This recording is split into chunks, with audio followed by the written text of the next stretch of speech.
Hello friends, मेरा नाम है शशांक सिंह और आप देख रहे हैं मेरा यूट्यूब चैनल। आज का जो टॉपिक है जिसके बारे में मैं बात करने जा रहा हूं वो है एनवायरनमेंट एंड इकोलॉजी। और इस चैप्टर्स के रिगार्डिंग मैं एक नई शुरुआत करने जा रहा हूं यहाँ पे एनवायरनमेंट चैप्टर की। तो इसमें आज इंट्रोडक्टरी वीडियो के साथ और मैं शुरुआत करूंगा, बताऊंगा एनवायरनमेंट क्या है, इकोलॉजी क्या होती है, इकोसिस्टम क्या है। इन सारी चीज़ों से आज मैं इंट्रोडक्शन से अपनी इस वीडियो की शुरुआत करूंगा। तो चलिए शुरुआत करते हैं और बताते हैं होता क्या है। देखिए, मैं आज का जो टॉपिक है ये है एनवायरनमेंट एंड इकोलॉजी। तो इन चैप्टर को यानी कि इस टॉपिक को समझने से पहले हमें इन दो टर्म्स को समझना पड़ेगा कि एनवायरनमेंट क्या होता है और इकोलॉजी क्या होता है।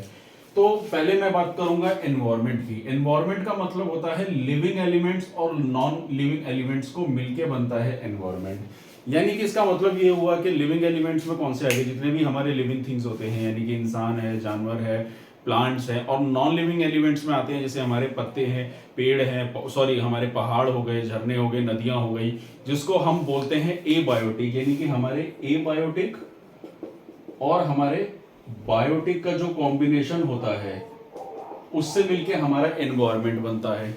ये तो हो गया हमारा एनवायरनमेंट के बारे में। और इकोलॉजी का मीनिंग होता है living creatures with each other. यानी कि हमारे जितने भी बायोटिक यानी कि हमारे जितने भी लिविंग थिंग्स हैं उसका जो एनवायरनमेंट यानी कि जो भी हमारा इंटरेक्शन है वो किस तरीके से सर्वाइवल कर रहे हैं उसकी स्टडी को हम इकोलॉजी कहते हैं। इसको थोड़ा और बेहतर तरीके से समझाऊं कि जैसे एक जंगल है, एक जंगल में झरने हैं, पहाड़ हैं, नदियां हैं और वहीं पे काफी सारे जानवर रहते हैं। तो उनका कनेक्शन एक दूसरे से किस तरीके से है। जैसे हम फूड चेन के बारे में पढ़ते हैं। फूड चेन में क्या होता है कि जैसे एक खरगोश है, वो घास खाता है, उसको घास की जरूरत है, फिर खरगोश को शेर खाएगा, तो एक फूड चेन चलती चली आ रही है। तो ऐसी फूड चेन को से रिलेटेड जब हम ये सारी चीजें पढ़ेंगे, हम living non living abiotic biotic का इंटरेक्शन जो होता है उसके रिगार्डिंग हम उसको बोलते हैं इकोलॉजी। तो ये तो हो गया एनवायरनमेंट और इकोलॉजी के बारे में, मैंने आपको बताया कि हम इसमें क्या क्या पढ़ते हैं। उसके अलावा मैं यहाँ पे एनवायरनमेंट में मैं ये इन चीज़ों के बारे में भी बात करूंगा कि जैसे हमारा जैसे एक बायोस्फीयर होता है।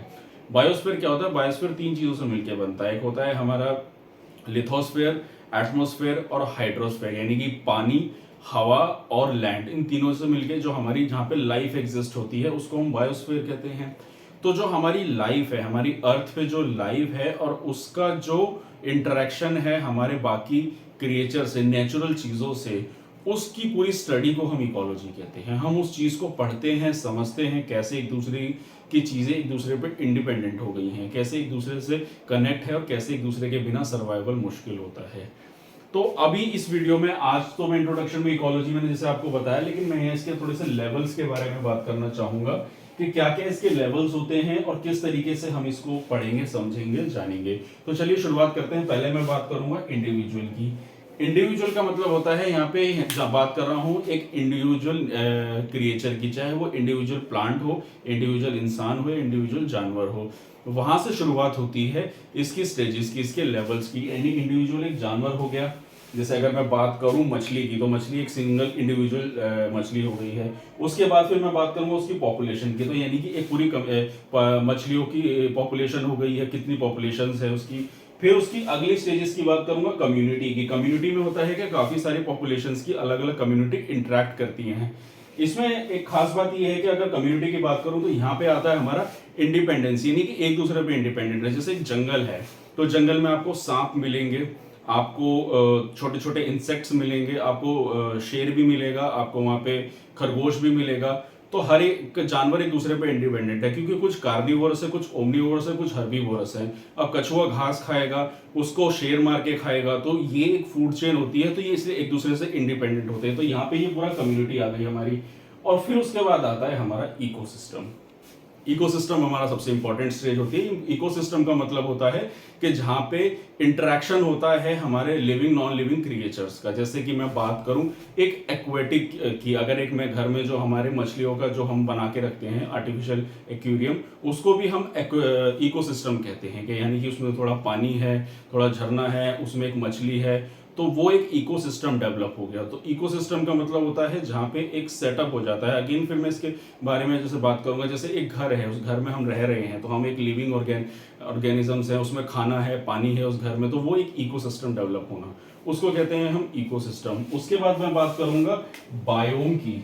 बायोम का मतलब होता है हमारे डिफरेंट डिफरेंट एरियाज के सर्वाइवल वाली जगह। जैसे अगर मैं इंडिया के कंटेक्स्ट में बात करूं तो इंडिया में हमारे बायोम कैसे देखने को मिलेंगे, आपको डेजर्ट्स देखने को मिलेंगे, हिमालय रीजन देखने को मिलेगा। तो हिमालय रीजन का एक अलग क्लाइमेटिक कंडीशन है, ठंडा वातावरण है, वहाँ के जानवर आपको अलग देखने को मिलेंगे। डेजर्ट है, वहाँ पे ऊंट है, गर्मी है।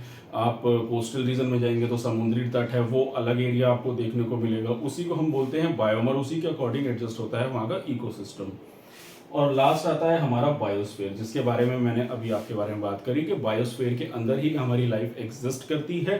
तो बायोस्फीयर में मैंने आपको बताया भी था कि हमारा 3 चीज़ों से मिलके बनता है बायोस्फीयर, और ये हमारी जो जगह कहलाती है इसको हम लाइफ कहते हैं। यानी कि हाइड्रोस्फीयर, एटमोस्फीयर और लिथोस्फीयर, यानी कि लैंड, वाटर और एयर, इसको मिलके हमारी बनती है लाइफ। जहां पे ये तीनों चीजें एग्जिस्ट होती हैं उसी में लाइफ बनती है, बायोस्फीयर। तो जैसे अर्थ है वो एक पूरा का पूरा बायोस्फीयर है। इसके कंटेक्स्ट में बात कर देता हूं। बायो का मतलब हो गया, और स्फेयर, स्फेयर यानी कि हमारा पूरा गोल एक हमारा स्फेयर हो गया, और बायो यानी कि हमारे लाइफ के बारे में बात कर रहे हैं। बायो का मीनिंग होता है लाइफ, तो यानी कि लिविंग स्फेयर जहां पे हमारी लाइफ एग्जिस्ट करती है उसी को हम कहते हैं बायोस्फीयर। तो दोस्तों ये था मेरा आज first introductory video about environment and ecology के बारे में। आने वाले समय में और इससे रिलेटेड इंफॉर्मेटिव वीडियोस में डालता रहूंगा। अगर आपको मेरा चैनल अच्छा लग रहा है तो आप मेरे चैनल को लाइक कीजिए, सब्सक्राइब कीजिए, कमेंट सेक्शन में अपना सजेशन देते रहिएगा, ताकि आने वाले समय में आपको और ऐसी इंफॉर्मेटिव वीडियोस मिलती रहें। आज के लिए इतना ही। Thank you very much.